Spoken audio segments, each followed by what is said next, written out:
Good afternoon, students. Can you see the PowerPoint presentation? Yes, ma'am, we can see. Yes, ma'am.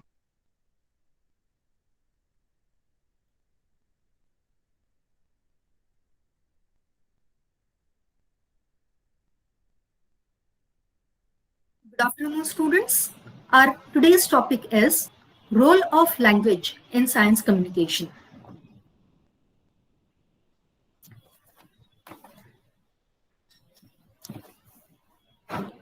Well-known British scientist and novelist C.P. Snow had famously stated in his 1959 Reed lecture, The Two Cultures and the Scientific Revolution, that intellectual life of the whole Western society was split into two titular cultures, namely the sciences and the humanities, and that this was a major hindrance to solving the world's problems.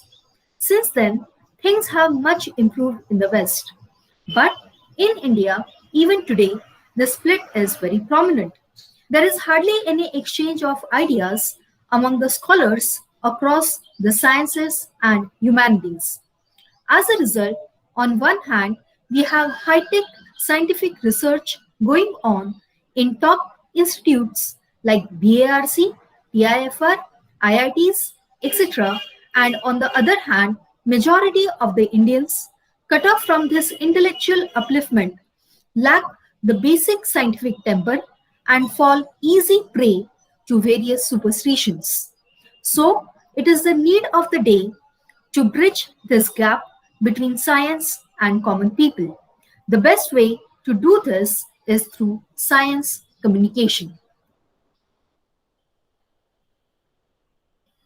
The Oxford Dictionary defines science as knowledge about the structure and behavior of the natural and physical world based on facts that you can prove, for example, by experiments. And communication as the activity or process of expressing ideas and feelings or giving people information. So, science communication refers to the process of dissemination of scientific information along with creation of social awareness and enthusiasm.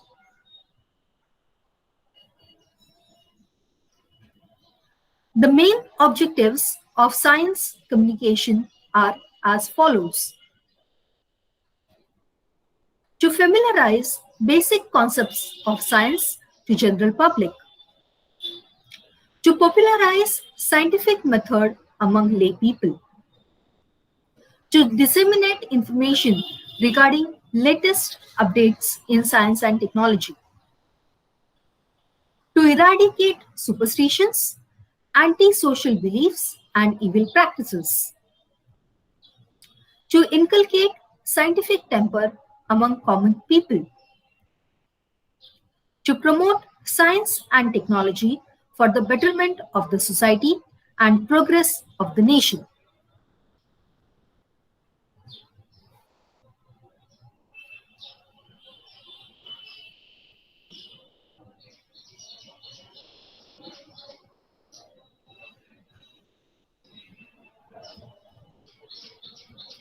To achieve these objectives of science communication, it is necessary to employ the appropriate language which is capable of both explaining the scientific concepts clearly without any ambiguity and sustaining the interest of all types of audiences, experts, and lay people alike. In the words of Albert Einstein, what distinguishes the language of science from language as we ordinarily understand the word? What science strives for is an utmost acuteness and clarity of concepts as regards their mutual relation and their correspondence to sensory data.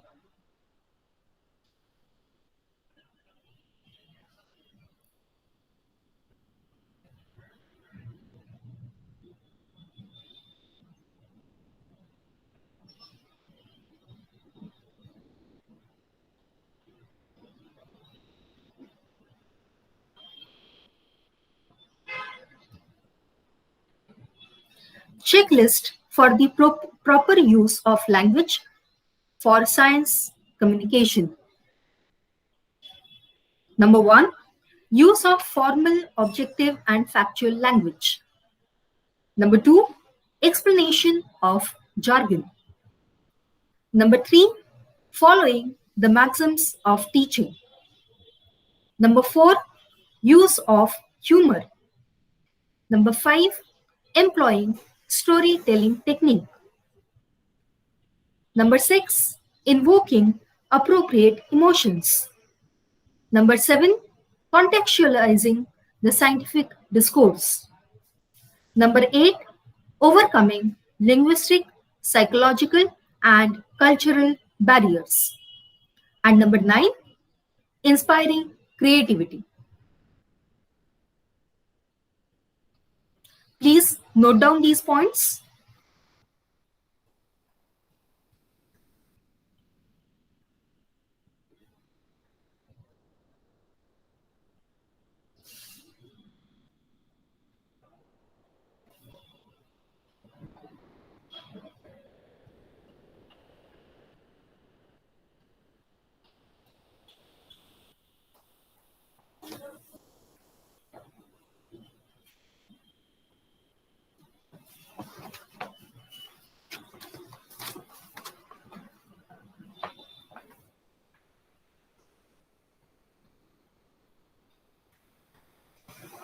Now let's see all the points in detail.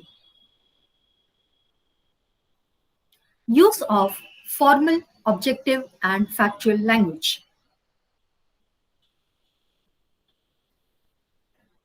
It includes use of specific words, for example, motherboard. Use of gender-neutral nouns and adjectives, for example, chairperson.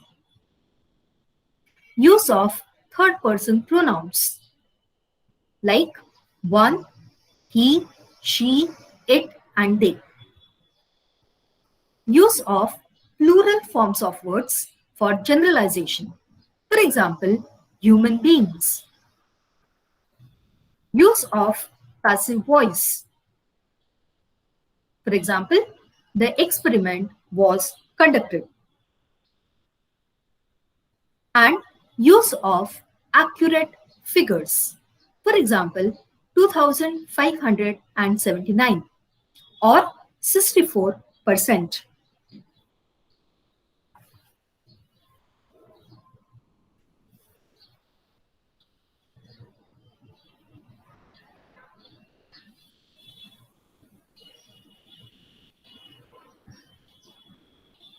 The language of science communication needs to be formal, objective, and factual.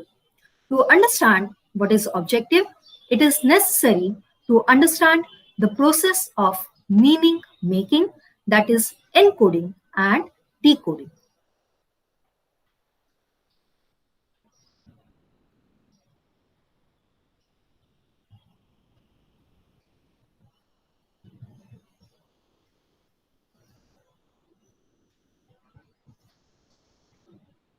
First, there is sender.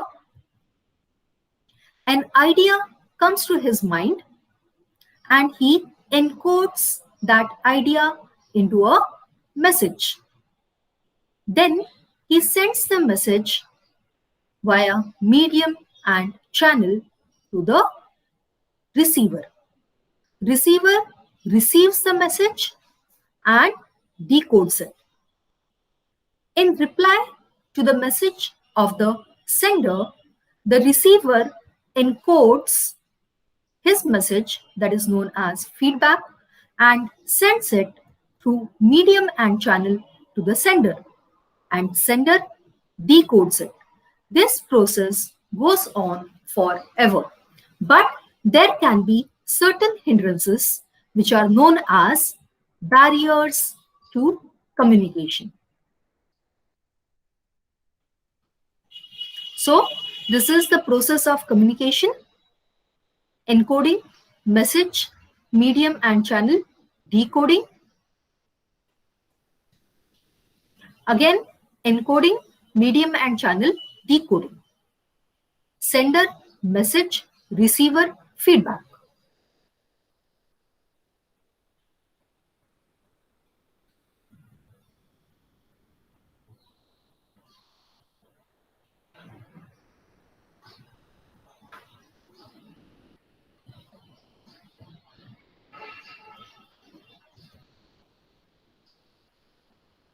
Now let's see encoding.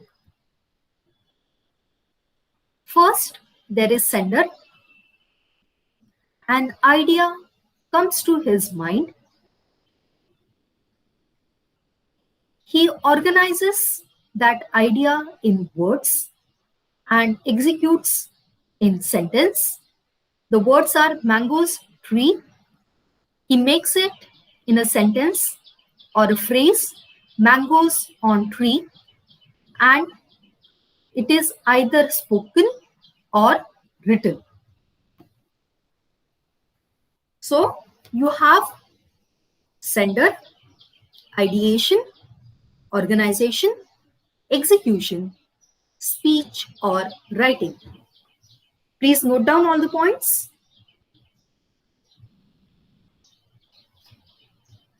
So the message encoded is mangoes on tree.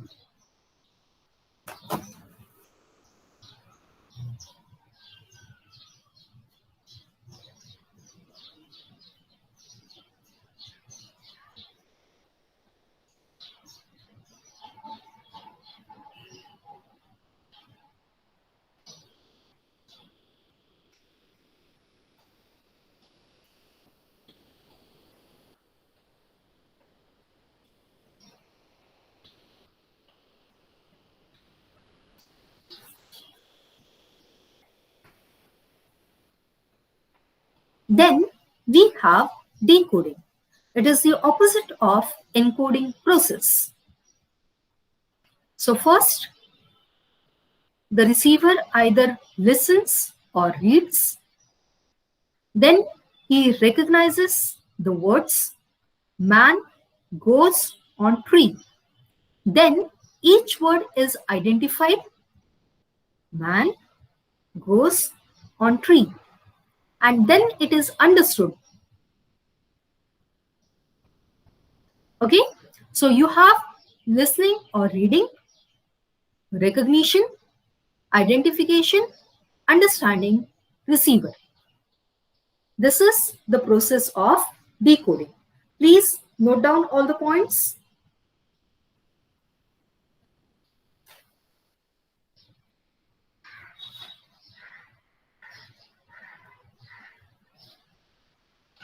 You can see that the sender had encoded mangoes on tree and the receiver has decoded man goes on tree. So you can find that the meaning has changed.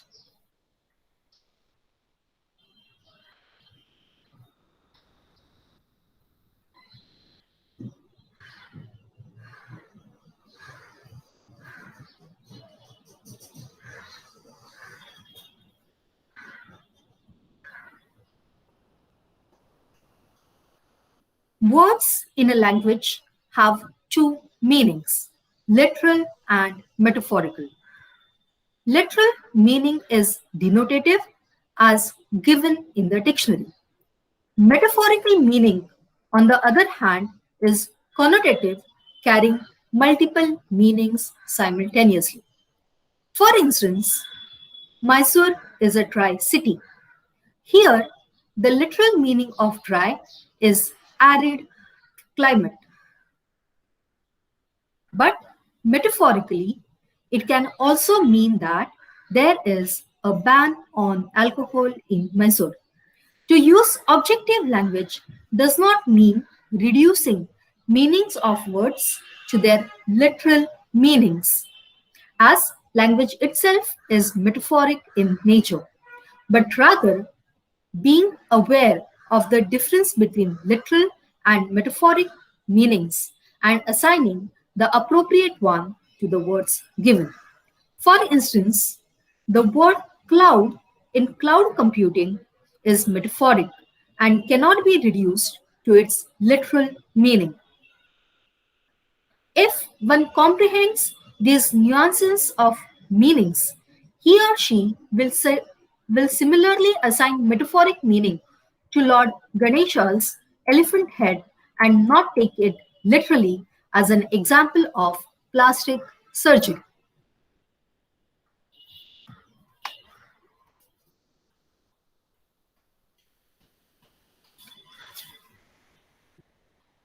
So, this was our point number one, use of formal, objective, and factual language.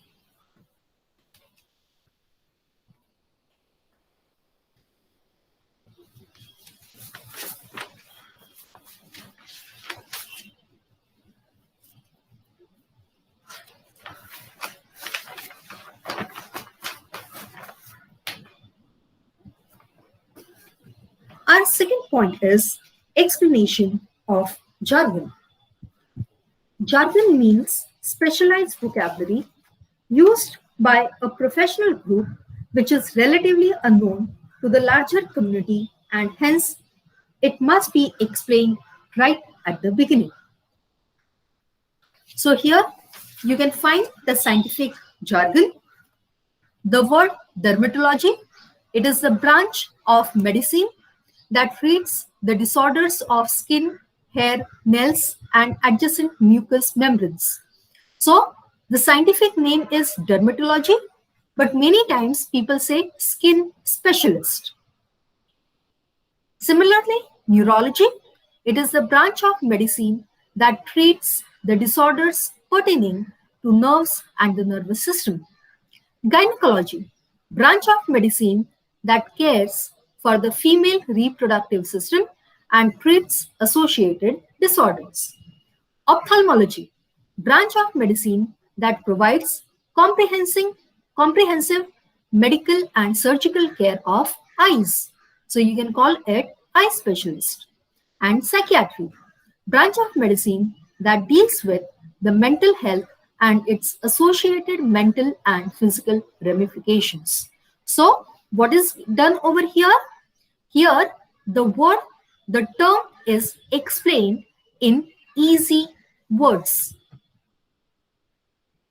So this is our point number two, explanation of jargon.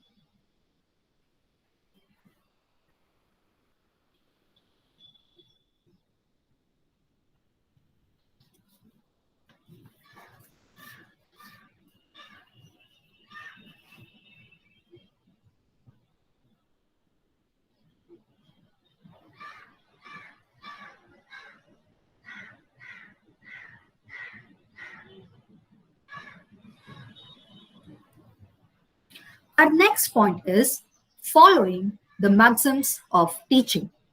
A maxim is a concise expression of a fundamental moral rule or principle.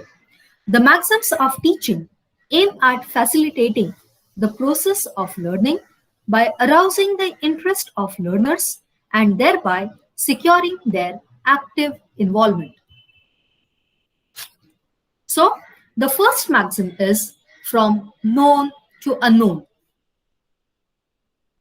So, what one can do? One can first show the pet animal cat and then show the wild animal tiger. So, you are moving from known to unknown. Cat is known, tiger is unknown. Second maxim is from simple to complex. So, simple sentence like I like apple should be taught first and complex sentence like I like apple because it is sweet can be taught later on. So, it will be from simple to complex. The third maxim is from easy to difficult. The concept of addition is easy one, so it should be taught first, and the concept of square, which is relatively difficult, should be taught later on. Number 4, from particular to general. First, the examples of birds such as parrot, sparrow, crow, eagle, etc. should be given, and then the generic word bird should be introduced.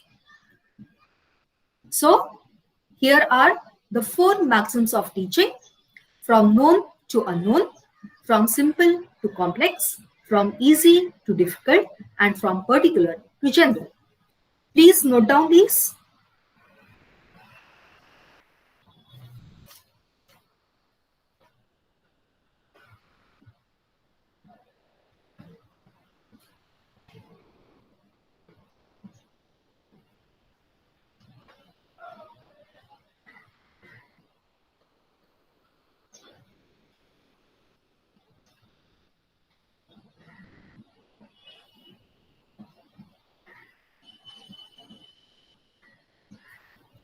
The next four maxims are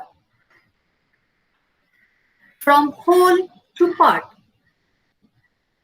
So, one should first refer to the whole human body and then refer to the hands. Next, from concrete to abstract. One should first familiarize the concrete object of earth to the students, and then with the abstract idea of black hole. Next, from analysis to synthesis. For example, in chemistry, first chemicals are analyzed individually and then reacted to form a new product. And finally, the last one, from psychological to logical. First, appealing to the emotions of a learner and then to his or her reason. So the next four maxims of teaching are from whole to part, from concrete to abstract, from analysis to synthesis, and from psychological to logical.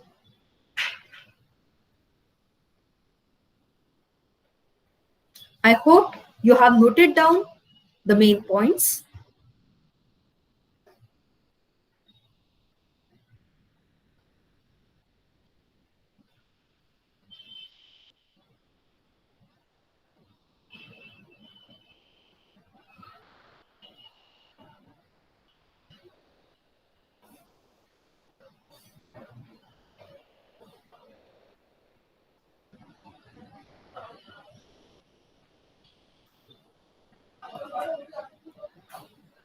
Our next point is use of humor.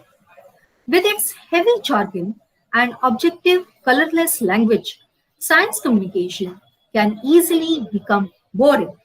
To avoid this pitfall, it is necessary to elevate the mood of the audiences with the use of good humor. So here is an example. Today, a tragedy happened. Newton, the physics scholar of our college, had secret crush on a girl in his class. He had gone so crazy for her that everywhere, every time, he kept on thinking about her only. Yet, he couldn't summon the courage required to propose her. In the meanwhile, semester exams were due, and our Newton was studying wave theory. By studying the types of waves, longitudinal and transverse waves, he came up with his own excellent theory of waves. For him, transverse wave represented the love at first sight, where the boy and the girl simply look at each other and through their look realize that they are made for each other. Longitudinal wave, on other hand, stood for that type of love where you require some or other medium, a common friend who mediates between the two. Since transverse wave had failed to apply in his case, he decided to try longitudinal wave. Thus, pleased with his own analysis, interpretation, and solution of the problem, he happily went to sleep at night and next morning wrote the same gibberish in the answer sheet. No doubt he failed. However, had he succeeded in his love mission, he would still have been happy. But unfortunately, Newton's third law of motion, for every action there is an equal but opposite reaction, turned out to be more applicable in his case. When, after great efforts, he found a medium and fixed his first date with his lady today, instead of poetry, he used physics to encode his amorous message and delivered such a brilliant lecture on longitudinal and transverse waves that it scared her out of her wits. Thus, a black hole swallowed his light of love forever. So, this is a romantic tragedy, but here the laws of the rules, or what you can say, the concepts of science are also introduced: longitudinal and transverse waves, Newton's third law of motion, and the concept of black hole.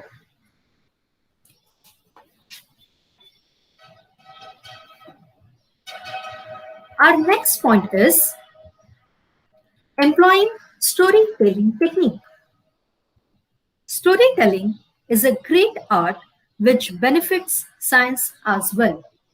For example, instead of only explaining the structure of benzene, if the story of its discovery by Frederick Kekule is narrated to the students, then the chances of retention are more. Kekule tells his story like this. Quote, during my stay in the Gent, I resided in an elegant bachelor quarters in the main thoroughfare. My study, however, faced a narrow side alley and no daylight penetrated in. For the chemist who spends his day in the laboratory, this mattered little. I was sitting writing at my textbook, but the work did not progress. My thoughts were elsewhere. I turned my chair to the fire and dozed. Again, the atoms were gamboling before my eyes. This time, the smaller groups kept modestly in the background. My mental eye, rendered more acute by repeated visions of the kind, could now distinguish larger structures of manifold conformation.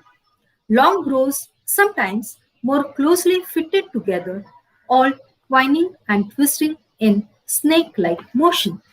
But look, what was that? One of the snakes had seized hold of its own tail, and the form whirled mockingly before my eyes. As if by a flash of lightning I awoke, and this time also I spent the rest of the night in working out the consequences of the hypothesis. Let us learn to dream, gentlemen. Then perhaps we shall find the truth. And to those who don't think, the truth will be given. They shall have it without effort. But let us beware of publishing our dreams till they have been tested by the waking understanding. Unquote.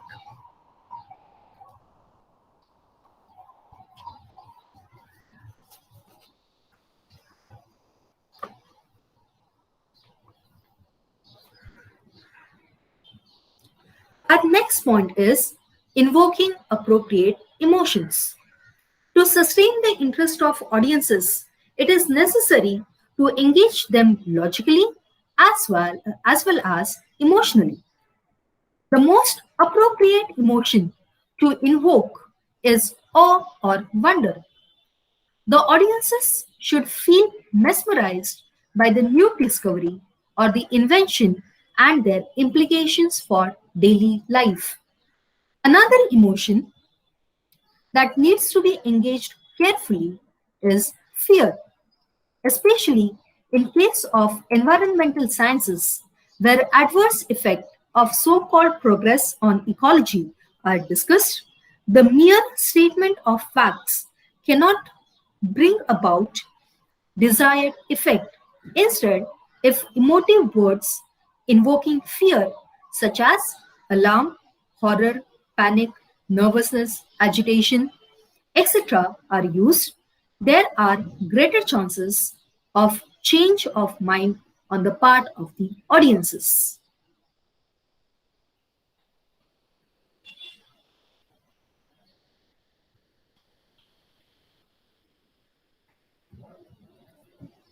Our next point is contextualizing scientific discourse. The modern scientific discourse has emerged out of humanist and enlightenment heritage of Europe. As a result, it universalizes the perspective of a rich, white, Protestant, male Euro American scientist and marginalizes that of others like women, blacks, LGBT, third world countries, and economically disadvantaged people, etc., as deviant. Such scientific narratives are inherently racist, sexist, and ethnocentrist. In such a context, science does not necessarily mean progress. Who controls the science becomes the critical question while discussing the benefits of science. In the field of pure science, beneath the dazzling victory of white male scientists over the world lies the unfathomable pain and misery of black people who are used as guinea pigs for his scientific experiments and as natural machines to generate wealth. Theodor Weiss, the German anthropologist, in his Introduction to Anthropology writes,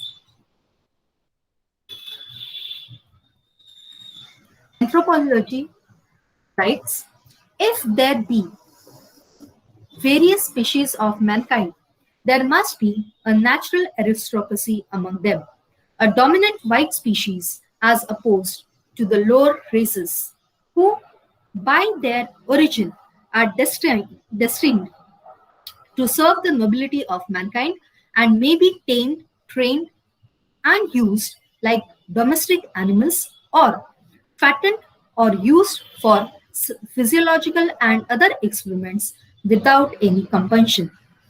They endeavor to lead them to a higher morality and intellectual development would be as foolish as to expect that lime trees would by cultivation bear peaches or the monkey would learn to speak by training.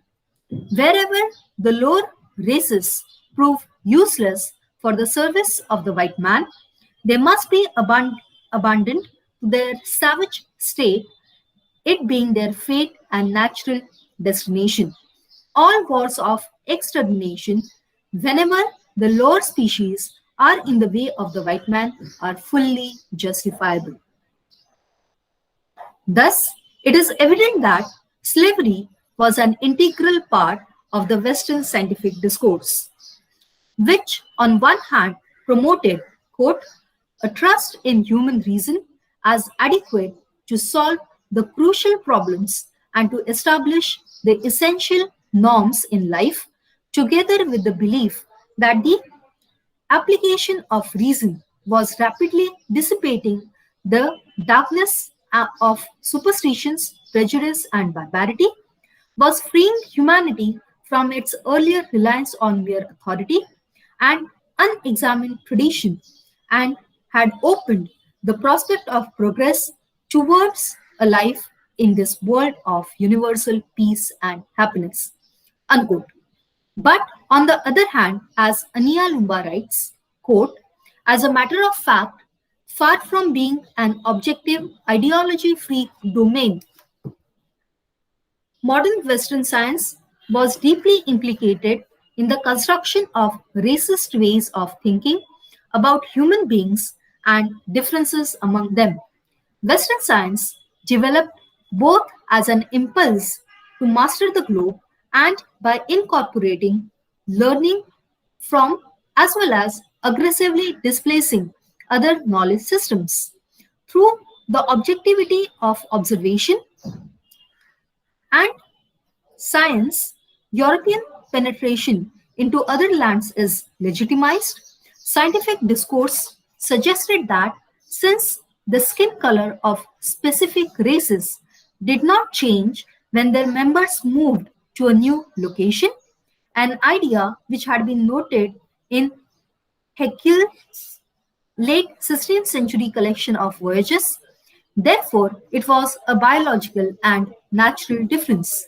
Thus, races were now seen to be the expression of a biological and therefore immutable hierarchy. The important point is that science did not share any of the earlier suppositions about inferior races. Thus, race explained not simply people's skin color, but also their civilizational and cultural attributes. Nature thus explained and linked black skin to a small brain and savagery. Unquote. Ellen Goldner rightly sums up this paradox as, quote, science, the project of extending human control and in modern theory, therefore human freedom, was in political practice, was also the project of extending Western control at the expense of the freedom of others.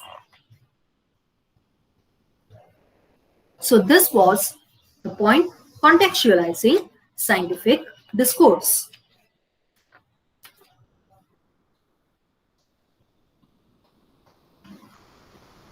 Our next point is overcoming linguistic, psychological, and cultural barriers.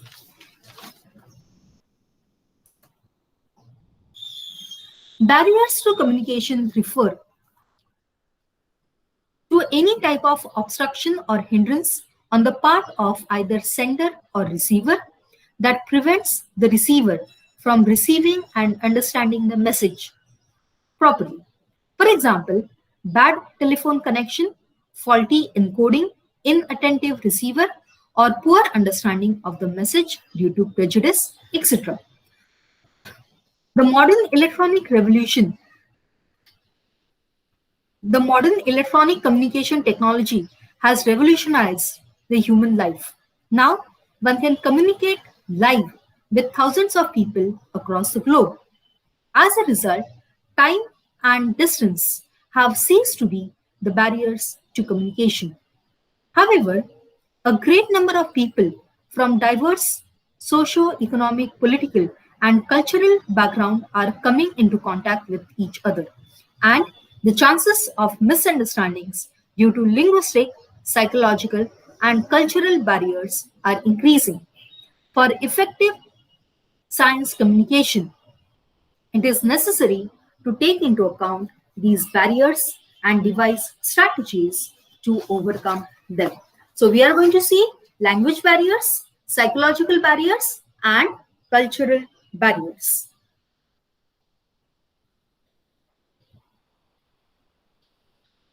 Language barriers.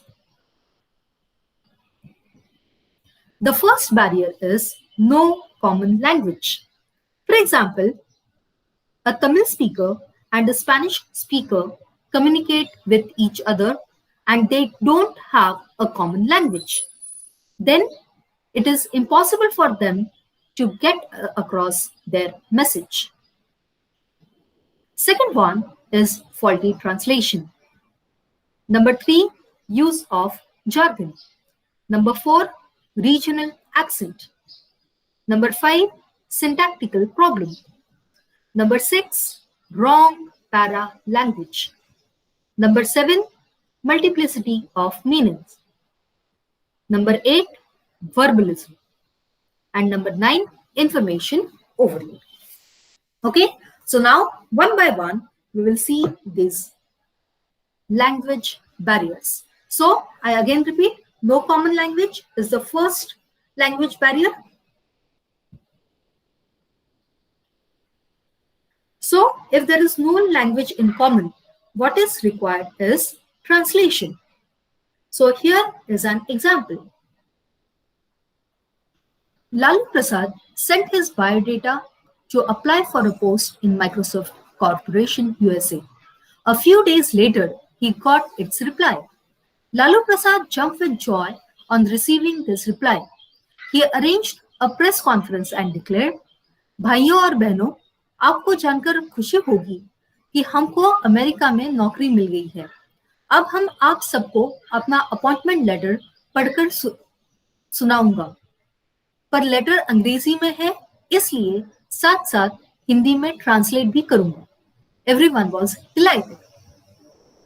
Dear Mr. Lalu Prasad, you do not meet our requirements. Please do not send any further correspondence. No phone call shall be entertained. Thanks, Bill Gates. So if you read this letter, this fictional letter in English, and if you know English, it will be very clear that this is not an appointment letter, it is a rejection letter. So see how the meaning changes when it is translated in Hindi. प्यारे लालू प्रसाद भैया, you do not meet, आप तो मिलते ही नहीं हो, our requirements, हमको तो जरूरत है, please do not send any further correspondence, अब लेटर वेटर भेजने का कोनो जरूरत नहीं, no phone call, फोनवा भी जरूरत नहीं है, shall be entertained, बहुत खातिर की जाएगी, थैंक्स, आपका बहुत बहुत धन्यवाद, बिल गेट्स, तोहार बिलवा. So you can find that it is a funny fictional example of faulty translation.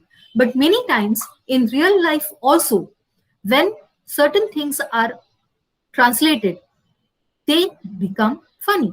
For example, kanuni ma, instead of saying sasu ma, mother-in-law is translated as kanuni ma, which is again a faulty translation.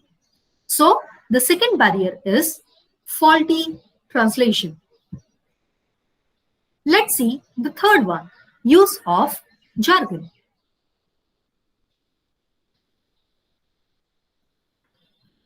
Burn this CD. Here the word burn does not mean putting the CD on the fire. It means copying the CD. But if you do not belong to the computer fraternity or the IT fraternity, the chances are you do not know this jargon. The next one is regional accent. Okay, so here you can find one example. The speaker is saying station instead of station. So station is not getting across. There are several examples. For example, hoon and hoon. In Marathi, hoon means marking. But if you are not able to differentiate and speak differently, na and na, then hoon becomes hoon. Hoon is murder and hoon is marking. So you have to be careful about your pronunciation.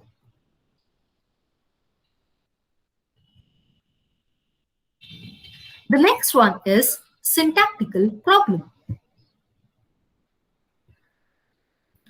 Now see this sentence. Throw mama from train a kiss. It is a wrong sentence. You are throwing mama out of the train. The second one is a nursemaid is wanted for a baby about 20 years old. How old is the baby? 20 years old. If it is 20 years old, can it be a baby? The speaker wants to say the nursemaid should be about 20-year-old. But here it is coming out as if baby is 20 years old. So it is faulty sentence structure. See the next one. She tore up the affectionate letter which her mother had written to her in a fit of peevishness. Who had the fit of peevishness? She or her mother? That is the question. This marble monument was erected to the memory of Henry Smith, who was shot accidentally by his brother as a mark of affection. Again, the same problem. What is the mark of affection? Erecting the marble monument or shooting accidentally? So, you have to take care of the sentence structure.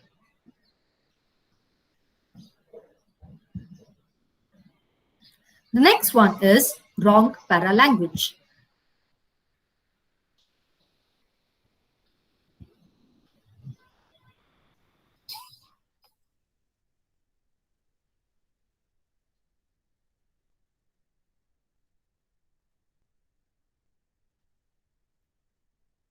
Okay, I'm replaying this particular ad again.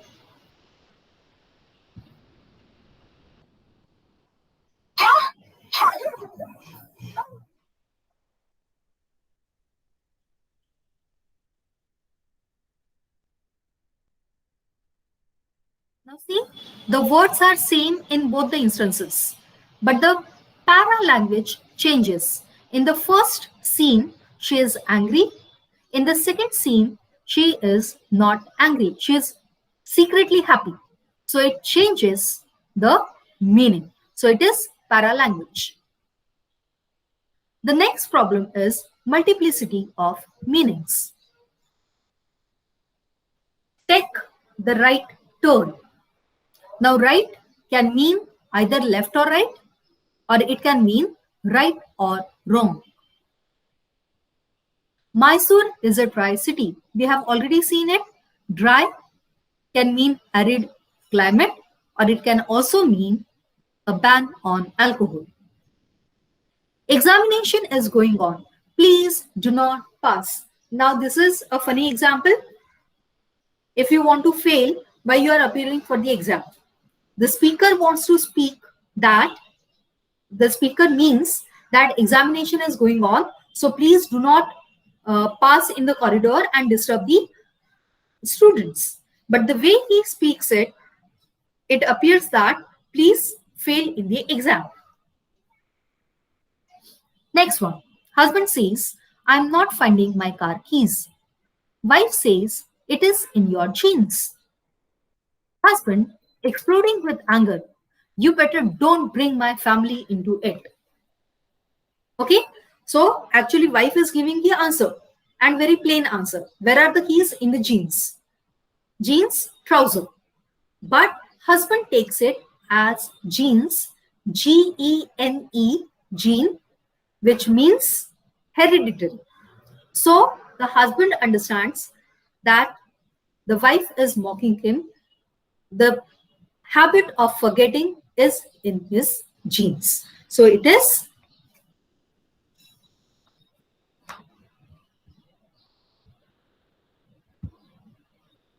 the next one is verbalism. Now see these sentences. All these words are explicitly given and they go on to give other explicit examples of words whose verbal image over a given group is a single automorphism class and the identity. The functions are specified of for all possible cases, some of which are often left out when specifying a function verbally. Who sets for heresy his traps of verbal quirk and quibble, and weeds the garden of the Lord with Satan's borrowed dibble, a spiritual manifestation by John Greenleaf Whittier. Now, the question is, have you understood anything in these sentences? Or are you just scratching your head trying to understand what does it mean? So verbalism is another problem. And the last one is information overload.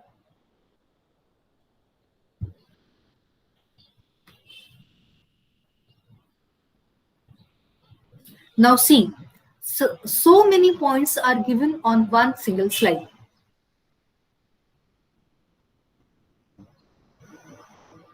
It becomes too much to grasp everything at once. You will find that for one barrier, one slide is made, and here you have all the barriers on one side. So this is known as information overload. Now we have seen language barriers. Let's see solutions to language barriers.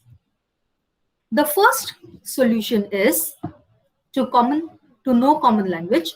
The solution is translation, interpretation, and non-verbal communication. Faulty translation, to acquire greater proficiency in both the languages. Use of jargon, explanation of terms. We have seen it in detail. Regional accent, training in pronunciation. Syntactical problem, paying more attention to grammar and sentence structure. And proof reading. Please note down these points. Language barriers and solutions.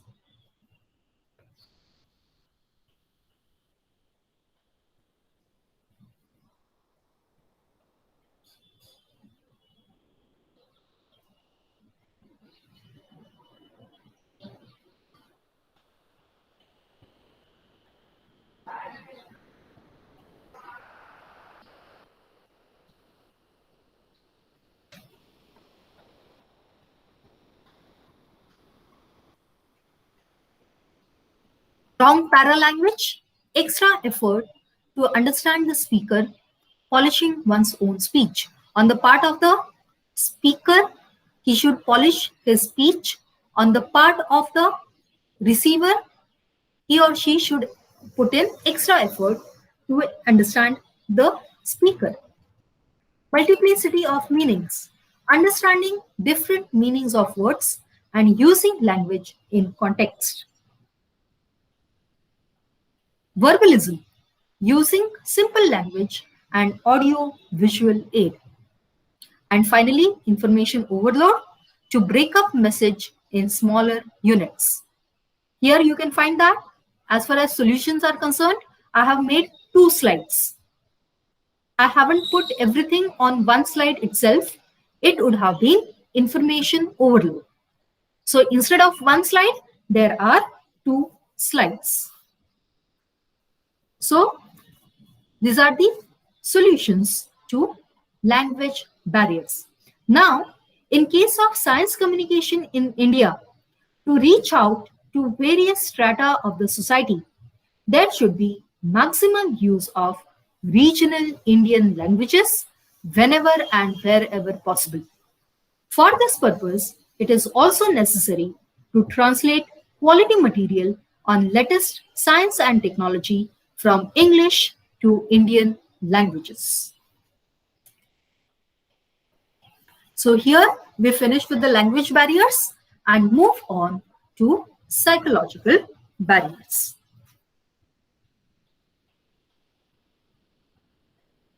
First psychological barrier is status block. Number 2, resistance to change. Number 3, different perceptions. Number 4, allness and closed mind. Number 5, halo and horn effect. Number 6, inattentiveness. Number 7, emotions. And number 8, slanting. Let's see the first one. Status block. A salesman of a tea manufacturing company tells his manager that their sale is going down because the rival company is adding aroma to its tea. But the manager ignores him, saying bad carpenters should not blame their tools. However, when sale falls down all over the country, 14 months later, the company hires the external consultants who, after doing extensive field research and charging huge amount of fees, suggest the same solution, that is adding aroma to the tea. So here, what was the problem? The manager thinks that he knows more than the salesman because he is at the higher post. So it was status block. The second one is resistance to change. Here is the case study of Nokia. At the turn of 20th century, Nokia was a leading mobile manufacturing company in the world connecting people. However, between 2007 and 2015, Nokia became most spectacular business failure thanks to its inability to respond to the changing industry circumstances. During late 1980s and early 1990s, Nokia had developed professional, no-nonsense, and closed organizational culture with bureaucratic organizational form. It had the rational mindset and superior technological competence within the mobile phone sector. As a result, Nokia became the market leader. However, the game changed in 2007 when Apple and Google, the two computer giants, entered telecommunications sector. Focus shifted to software and applications. Nokia's risk-aversive and closed organizational culture could not adapt to the growing need for new innovations through open and cooperative working style. As Nokia could not abandon its integral outmoded habits and structures, it soon vanished from the market. So, if you are not able to change, you become extinct. And here is an example, a leading mobile company. The third psychological barrier is different perceptions. So here you can see two pictures. One is two faces and the other one is a vase. Here again, it is either a rabbit or a bird. This is the beak of the bird and this is the mouth of the rabbit. In this picture also, you can either see an old woman or a young girl. The young girl, she is looking away and this is the nose and this is the chin of the old woman. So it is the same picture, but you can see two different pictures depending on your perceptions.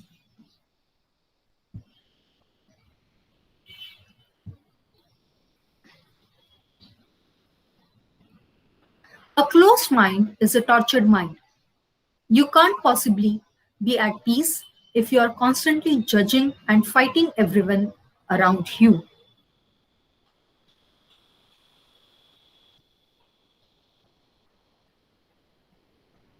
The attitude of those who are unaware that they are abstracting and thus assume that what they say or know is absolute, definitive, complete, certain, all inclusive, positive, final, and all there is, or at least all there is, that is important or relevant to say or know about the subject. So, this is the definition of allness. Now, what is allness? It is acting as if what I am saying, writing, or thinking includes all that is important about the subject. Then, unawareness of abstraction. I have limited details due to my nervous system. Abstracting different details means I assume that what I know is what you know. And evaluating a group, I unconsciously assume that my experience with one or a few members holds for all. And the last one, close to new or different, I assume that my way is the correct way. So allness and closed mind, it is a paradox. You feel that you know everything, and as a result, you close your mind to any new information. So here you can see the closed mind.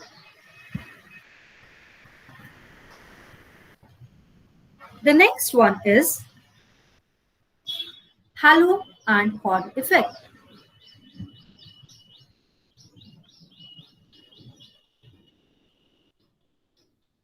Halo and horn effect is a cognitive bias that causes you to allow one trait, either good, that is halo, or bad, horns, to overshadow other traits, behaviors, actions, and beliefs. In psychology, horns effect and halo effects happen all the time. Attractive people are on average thought to be more intelligent, even though this isn't true. Overweight people are thought to be lazy, which is not necessarily the case. Okay, so here two examples are given, one of halo effect and the other one is horn effect.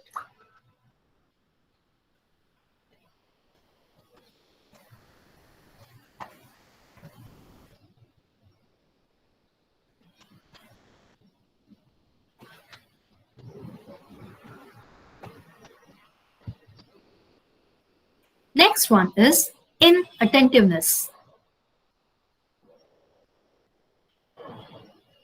This is from Tari Zameen Par.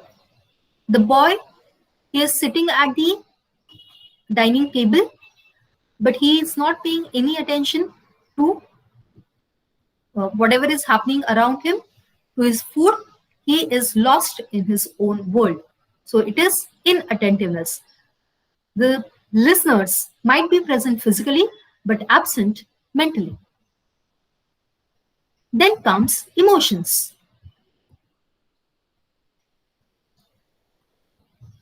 This is a story from Panchatantra. Once upon a time, there lived a farmer and his wife. They had a newborn son. The farmer's wife wanted to have a pet animal to protect the child, which would also be a companion to the child. They debated and decided upon a mongoose. So they brought a mongoose and started rearing it. A couple of months later, one day, the farmer and his wife wanted to go out of the house, leaving the child at home. The farmer thought that the mongoose would take care of the child while they were away. So they left the mongoose and the child at home and went out. The farmer's wife returned earlier and, on returning home, found that the mouth of the mongoose was stained with blood, and she immediately inferred that mongoose had killed the child. In anger, she threw a box on the mongoose, and the mongoose was hurt badly. She then rushed inside to see what had happened to the child. She was surprised to find a dead snake lying in the room. She could infer that the mongoose had saved the child's life by killing the snake. Realizing the mistake, she went out of the room only to find the mongoose dead on the floor. She cried out of, she cried out loud at her hasty decision. Okay, so here it is because of her emotion. There is wrong inference, and then based on the wrong inference, there is wrong emotion that she kills the mongoose. So, in the same way, when there is communication, because of the receiver's emotions, there can be a psychological barrier. And the last one is slanting. This is again a story.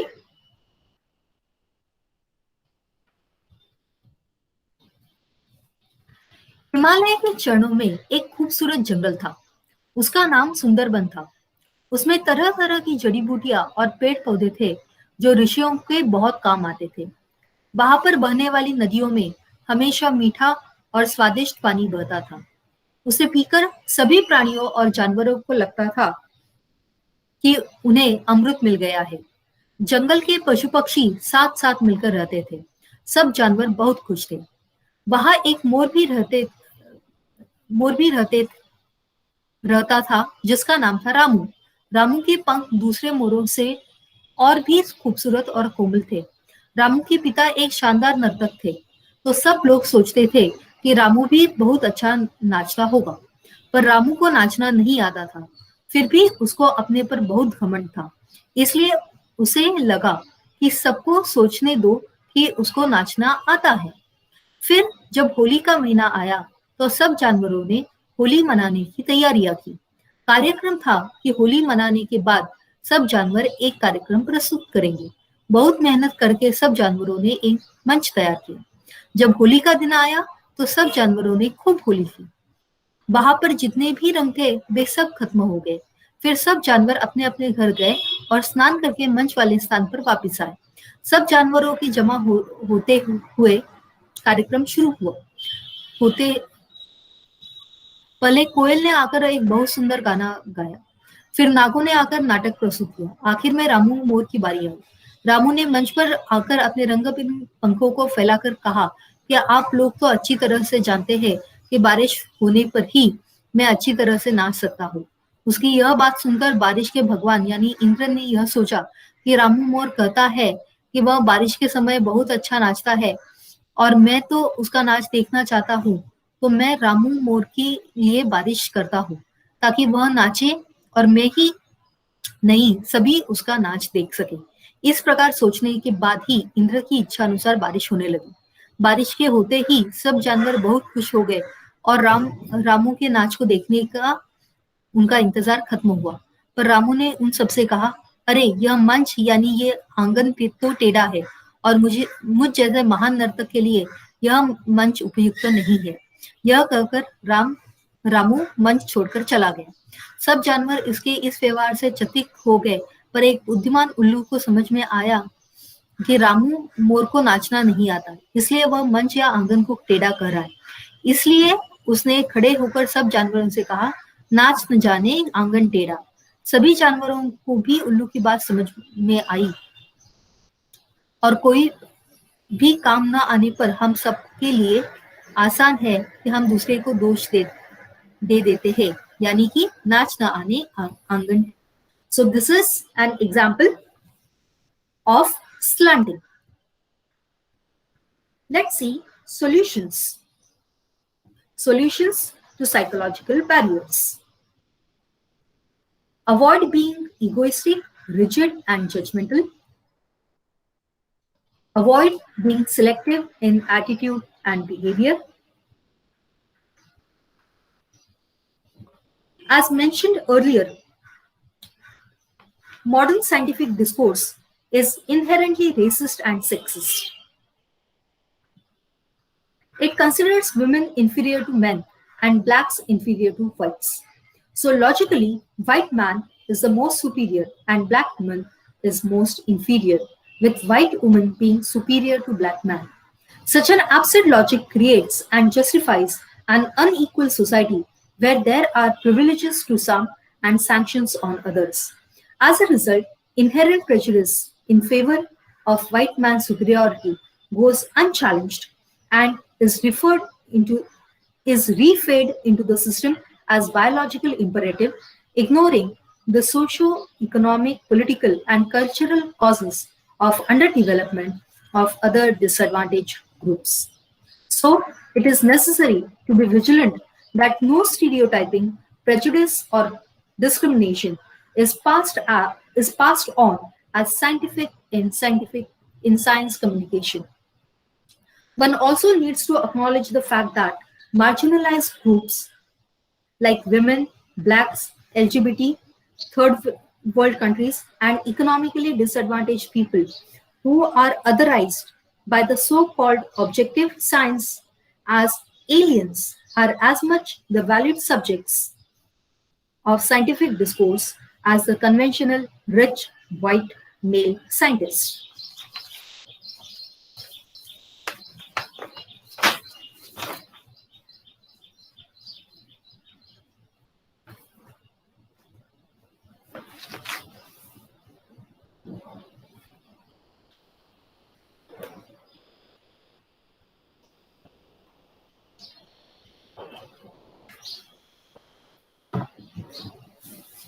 Now, we move on to cross-cultural barriers.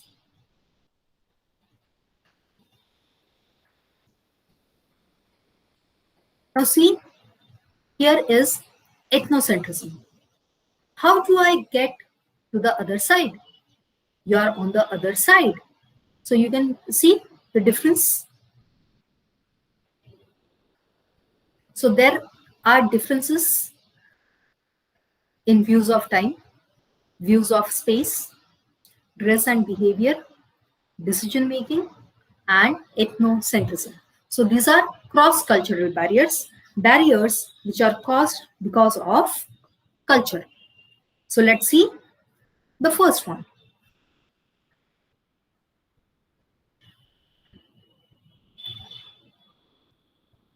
Time orientation.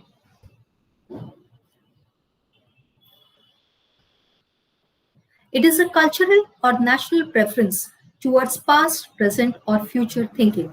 The time orientation of a culture affects how it values time and the extent to which it believes it can control time. America is future oriented. It runs by the clock. It is the fastest paced nation and it wants to achieve the American dream. France is present oriented. It believes in enjoying the moment. India or China are past oriented. They have relaxed attitude towards time. With thousands of years of history behind them, they have such a long point of view that time at the scale of minutes or even hours becomes insignificant and inconsequential. So you can find the time orientation of various countries.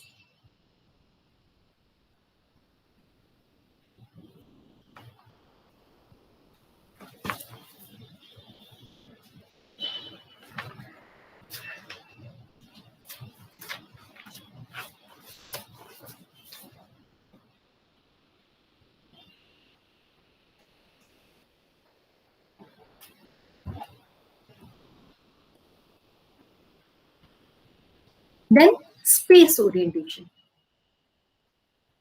Contact cultures. There are certain cultures where people touch each other more frequently, like Southern European, Latin American, and Arabian culture. They are engaged in more touching and stood closer during conversation.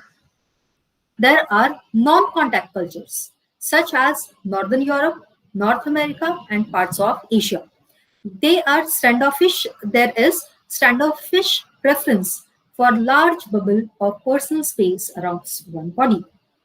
Argentina is the most touchy-feely nation.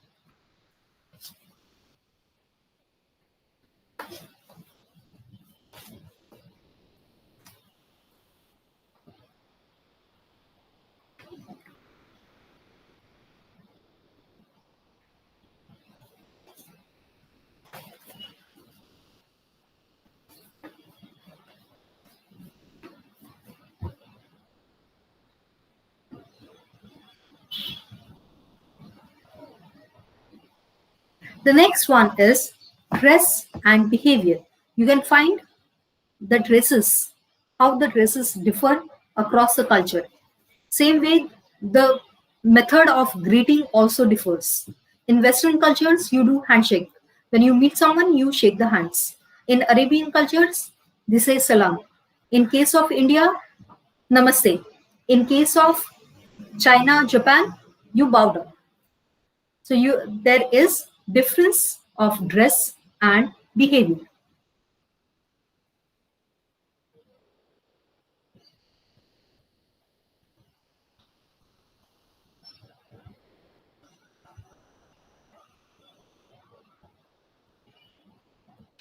Similarly, decision-making process also differs across the cultures.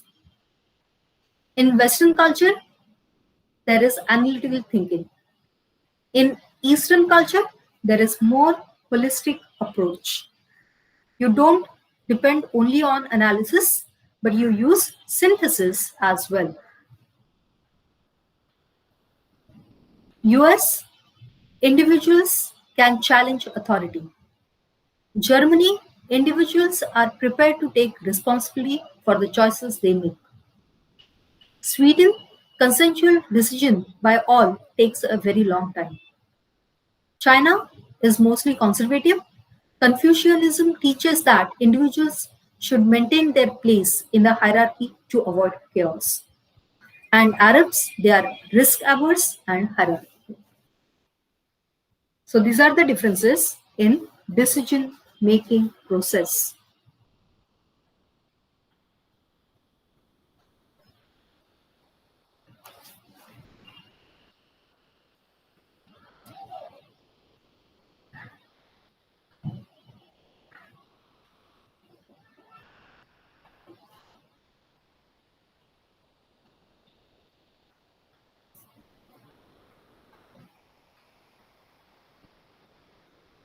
Let's see ethnocentrism. It is a belief that one's culture is superior to all other cultures. It generates racism, which depends on stereotyping, prejudice, discrimination, or xenophobia. Instead of ethnocentrism, what is required is cultural relativism. It means understanding a different culture in its own terms without being judgmental. However, there is in group out group differentiation. It means a positive attitude towards one's own ethnic cultural group, that is in group, and negative attitude towards the other ethnic cultural groups or the out group.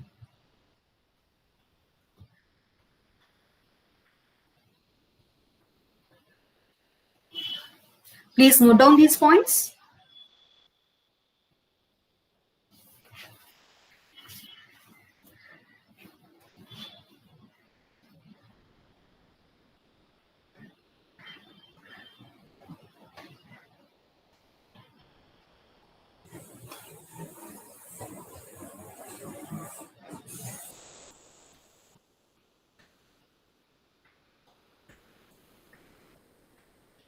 Let's see solutions to cross cultural barriers. Number one, study the culture of the host country in advance. Learn the language of the host country and also the tone and register for the specific solutions. Study the history, religion, and politics of the host country. Be tolerant towards different modes of behavior.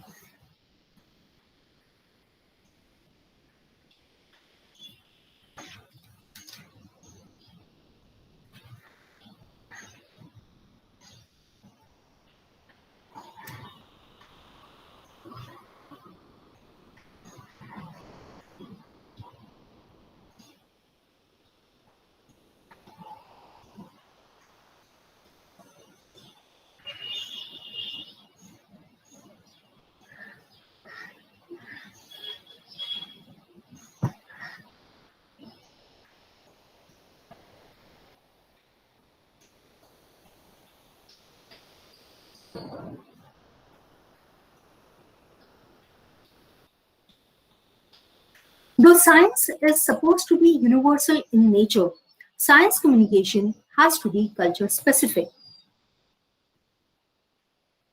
While explaining the new scientific idea or concept, it is preferable to refer to the cultural milieu of the audiences as it makes them more receptive to the new idea or concept. However, sometimes it can become tricky as well. For instance, in India, whenever there is a new invention, people claim that it is already there in Vedic, Mahabharata, or Ramayana. India has a very strong traditionalism with a cultural bias against anything new. Indians are very proud of their ancient culture and wish to preserve it at any cost. This wish creates in them a suspicion of novelty, which in turn is the result of India's ancient India's ancient hypothetical error, whereby India believed in permanence and sought to make everything permanent, contrary to the scientific theory of evolution. Therefore, one finds that while science Therefore, one finds that while science community across the globe is is concerned with the latest technology in and invention, Indian laity is obsessed with its ancient philosophy. There are there are three examples: the practice of yajna, the system of caste, and the idea of moksha. The ancient Indians, like any other people in the world, were nomadic hunter gatherers who had nonetheless discovered the use of fire for cooking. Yajna is that ancient practice where all the tribespeople gathered together around the campfire and chanted some hymns while cooking food, which mostly consisted of hunted animals. For example, Ashwamedh Yajna is a horse sacrifice.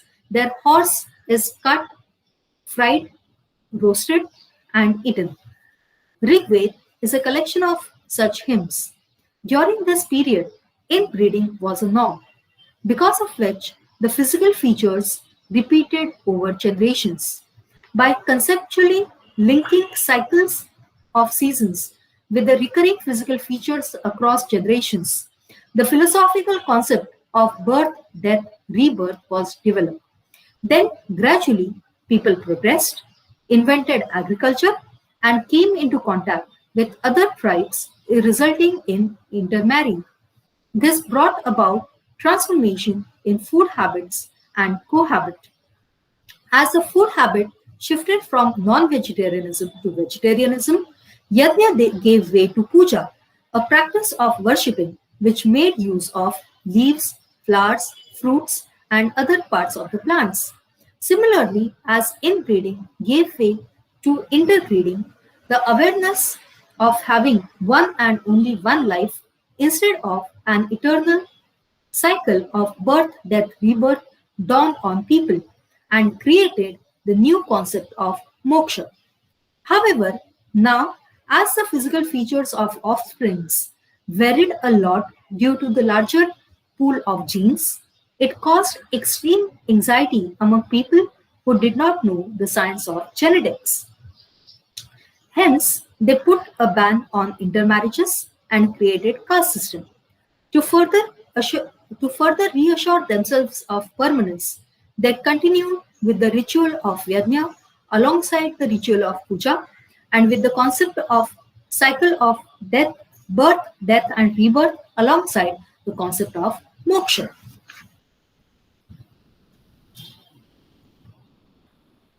The obsession of Indians with the philosophy of permanence makes them averse to any new idea, object, or technology.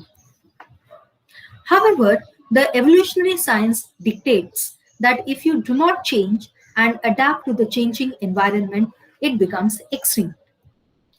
This fact puts Indians and their so called permanent culture, that is Sanatan Dharma, at constant jeopardy of annihilation.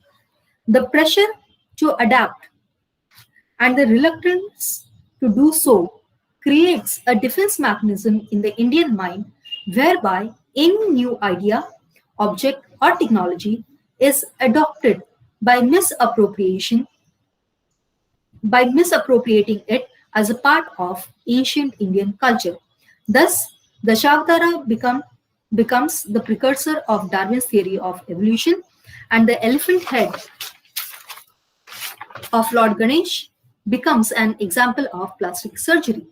Therefore, it is an utmost responsibility of the science communication to discourage such analogies propounded by the practitioners of pseudoscience and instead promote genuine science and scientific temper. This is the most important slide. Please note down all the points.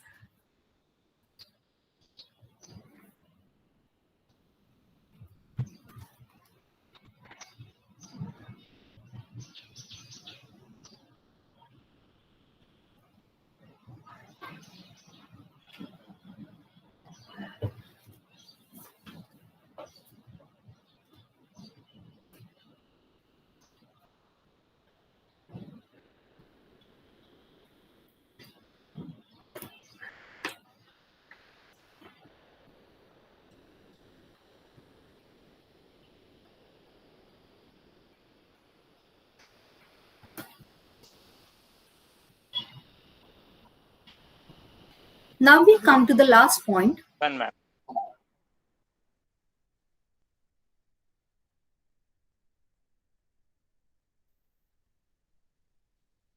Ma'am, I'm done.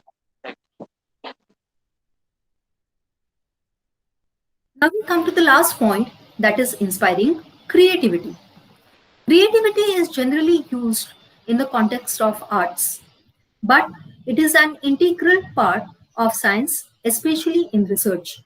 Scientific research broadens the horizons of human understanding. Imagination plays a vital role here. It is interesting to note that many scientific inventions first appeared in science fiction narratives and then in reality. A combination of two seemingly opposite words, science, which deals entirely with facts, and fiction, a story purely based on imagination. It is a bridge between reason and imagination, known and unknown. It represents an imagined reality which is different from our everyday reality. Yet, it is possible according to well established laws of science. Robert A. Heinlein, perhaps the most popular science fiction writer, defines science fiction as, quote, realistic speculation about possible future events based solidly on adequate knowledge of the real world, past and present, and on a thorough understanding of the nature and significance of scientific method. Unquote.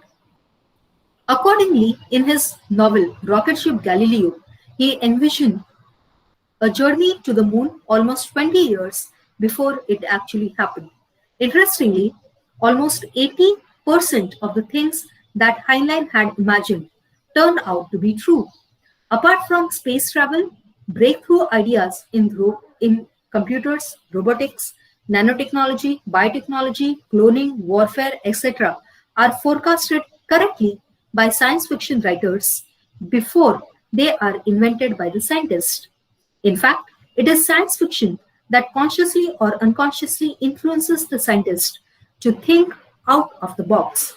Thus, science communication encompasses not only the scientific concepts, but also the innovative fictional ideas.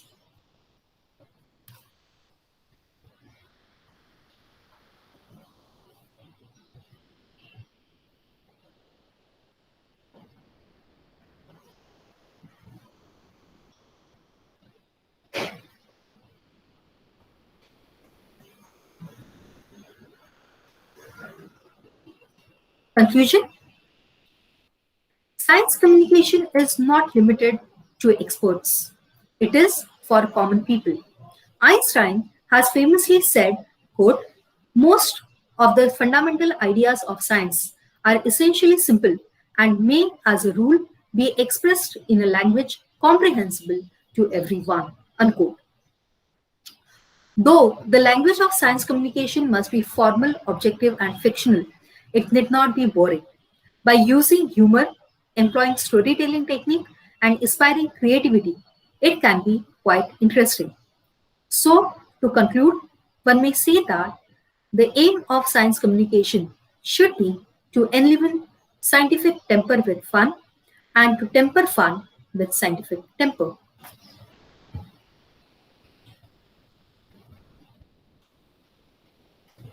Thank you very much.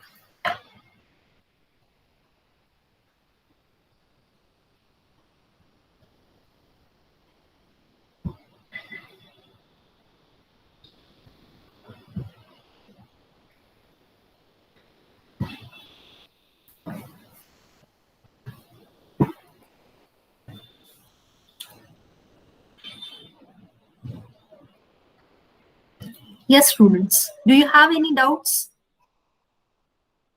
No, ma'am. No, ma'am.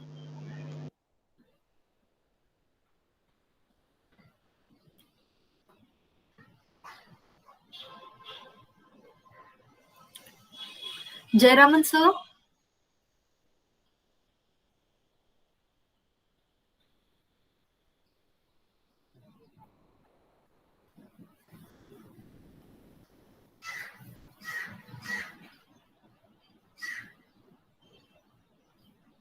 Amreen madam?